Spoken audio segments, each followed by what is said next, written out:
ശ്രീ ജയകൃഷ്ണൻ പണിക്കർ, ഇത് ഈ വാവർ പള്ളി എന്ന് പറയുന്നത് ഒരു സീസണിൽ മാത്രമാണ് വാവർ പള്ളി എന്നറിയപ്പെടുന്നത്. പിന്നീട് അത് അറിയപ്പെടുന്നത് നൈനാർ പള്ളി എന്നാണ്. ചന്ദ്രക്കുട മഹോത്സവം എല്ലാം വരുമ്പോൾ അവിടെ ഇറക്കുന്ന ബ്രോഷർ വാർത്തകൾ വരുന്നത് എല്ലാം ഈ നൈനാർ പള്ളി എന്ന് പറഞ്ഞാണ്. അവിടെ നിന്ന് ബാങ്ക് വിളി ഉയരുന്നുണ്ട്. അപ്പോൾ ഈ മഹല്ല കമ്മിറ്റിക്ക് ഈ പള്ളി അംഗീകരിക്കുന്നില്ല, വാവർ പള്ളി ഇസ്ലാമികമല്ല എന്നൊക്കെ പറയുമ്പോൾ അത് ആരെ പറ്റിക്കാനാണ്? ഈ രാഷ്ട്രീയ തലത്തിലുള്ള ഒരു ചർച്ചയാണ്. അതിനോട് നമുക്ക് താല്പര്യമില്ല, അതാദ്യം പറയാം. ഞാൻ ജ്യോതിഷത്വവുമായി ബന്ധപ്പെട്ടതായ വിഷയത്തെ മാത്രം പ്രതിപാദിക്കാനാണ് ഈ വേദിയിൽ ഇരിക്കുന്നത്. അതിൽ അദ്ദേഹം പറഞ്ഞ ഒരു കാര്യത്തിനോട് എനിക്ക് കുറച്ച് വിയോജിപ്പുണ്ട്. അദ്ദേഹം പറഞ്ഞത് ഈ ശാസ്ത്രങ്ങൾ, ജ്യോതിശാസ്ത്രം മറ്റുള്ളവരുടെ സൗകര്യത്തിന് വേണ്ടി വളച്ചൊടിച്ച് സൗകര്യപ്രദമാക്കി തീർക്കുന്നു എന്ന ഒരഭിപ്രായം അദ്ദേഹം വെച്ചു. അത് തികച്ചും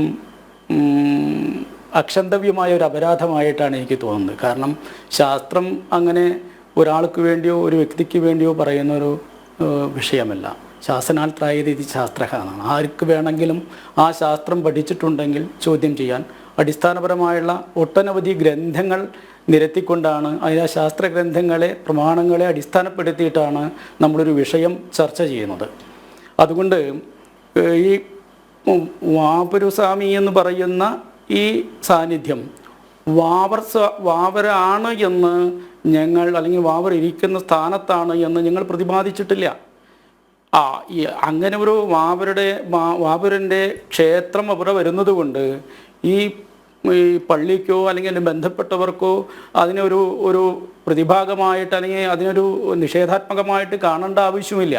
ഈ നമ്മുടെ ഈ ലോകസ്തു ഭുവനേ ജനങ്ങൾക്ക്, ലോകത്തുള്ള എല്ലാ ജനങ്ങൾക്കും സ്വാതന്ത്ര്യമുണ്ട്. അവർക്ക് ഓരോരുത്തർക്കും അവരുടെ വിശ്വാസങ്ങൾക്കനുസരിച്ച്, വിശ്വാസം എന്ന് പറഞ്ഞത് യത് സ്വചിത്തസ്ഫുരതി തത്തൻ പരിചിതൻ പ്രതി നിശേഷം ബോധയൻ ഭാവു വിശ്വാസവിധി കഥ്യതേ. അപ്പോൾ ഓരോരുത്തരുടെ വിശ്വാസങ്ങൾക്കനുസരിച്ച് ഓരോ കാര്യങ്ങൾ, തൻ്റെ ബോധമണ്ഡലത്തിൽ ഉറച്ച വിശ്വാസങ്ങളെ അടിസ്ഥാനപ്പെടുത്തി ഓരോന്നും ഓരോ ക്ഷേത്രങ്ങളിലേക്കും പള്ളിയിലേക്കും പോകേണ്ടവർക്ക് പോകാം. പക്ഷേ ഇവിടെ നമ്മൾ പറഞ്ഞ എന്താ, ശിഥിലമായ ചരിത്രത്തിൽ നശിച്ചു കിടക്കുന്നതായ ഒരു ക്ഷേത്രത്തെ പുനരുദ്ധരിക്കുക. അത് ഇന്ന് കാണുന്ന പല ക്ഷേത്രങ്ങളും ഒരു കാലഘട്ടത്തിൽ നശിപ്പിക്കപ്പെട്ടതും നശിക്കപ്പെട്ടതുമാണ്. അത് കാലത്തിൻ്റെ ഇച്ഛ കൊണ്ട് അത് വീണ്ടും വീണ്ടും ഓരോ കാലത്തിനനുസരിച്ച് അത് പുനരുദ്ധരിക്കപ്പെട്ടതാണ്.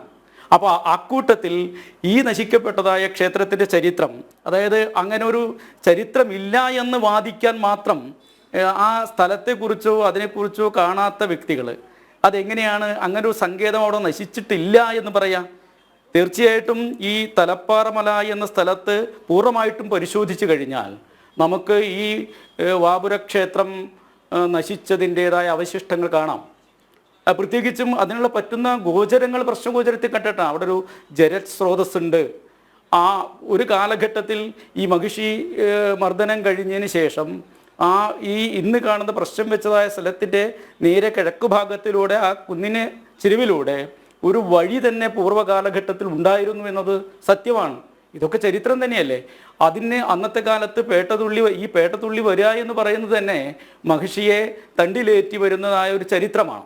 അന്ന് ഈ കൊച്ചമ്പലത്ത് വന്ന്, അതുപോലെ തന്നെ ഈ പുത്തൻ വീട്ടിൽ വന്ന് ഈ പറയുന്നതായ ഈ തലപ്പാറ പറയുന്നതായ ഈ വാവരുസ്വാമിയുടെ സ്ഥലത്ത് വന്ന് അങ്ങനെ പേട്ടതുള്ളി പോരുന്നൊരു ചരിത്രമുണ്ടായിരുന്നു എന്ന് വിശ്വാസത്തെ പൂർണ്ണമായിട്ട് നമുക്ക് തള്ളിക്കളയാനാവില്ല. ശാസ്ത്രത്തോടൊപ്പം തന്നെ അതിനൊപ്പം തന്നെ ഉതകുന്ന വിശ്വാസത്തെയും ഉൾക്കൊണ്ടുകൊണ്ട് തന്നെയാണ് ശാസ്ത്രം പോയത്. അല്ലാണ്ട് ഒരിക്കലും ശാസ്ത്രം മറ്റൊരാൾക്ക് വേണ്ടി വളച്ചൊടിച്ചു അല്ലെങ്കിൽ ഈ സത്യസന്ധമായ ഒരു പ്രശ്നമായിരുന്നില്ല, മറ്റുള്ളവർക്ക് വേണ്ടി നിലകൊണ്ടു എന്നുള്ള വാദത്തോട് തികച്ചും അങ്ങ് ആ വാദം പിൻവലിക്കണം.